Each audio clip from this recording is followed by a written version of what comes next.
ஸ்ரீமன் நாராயணனின் பெருமை பேசப்படும் இடத்தில், அவன் பாடல்கள் ஒலிக்கும் இடத்தில் அன்னை திருமகள் தானாகவே வந்துவிடுகிறாள்.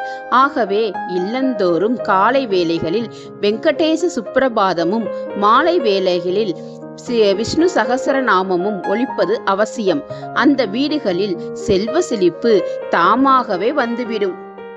இரண்டாவது, வீட்டில் நெல்லி மரம் இருந்தால் லட்சுமி கடாட்சம் பெருகும். விஷ்ணுவின் அம்சமாக நெல்லி மரம் திகழ்வதால் நெல்லி மரத்தில் மகாலட்சுமி வாசம் செய்கிறாள். நெல்லிக்கனிக்கு ஹரிபலன் என்ற பெயரும் உண்டு. லட்சுமி குபேரருக்கு உரிய மரமாகவும் திகழ்கிறது. நெல்லி மரம் இருக்கும் வீட்டில் தெய்வீக அருள் நிறைந்திருக்கும். எவ்வித தீய சக்திகளும் அணுக முடியாது. நெல்லி மரத்தடியில் கிடைக்கும் தண்ணீர் உவர்த்தன்மை இல்லாமல் மிகவும் சுவையாக இருக்கும். 3. சுமங்கலிகள் பூரண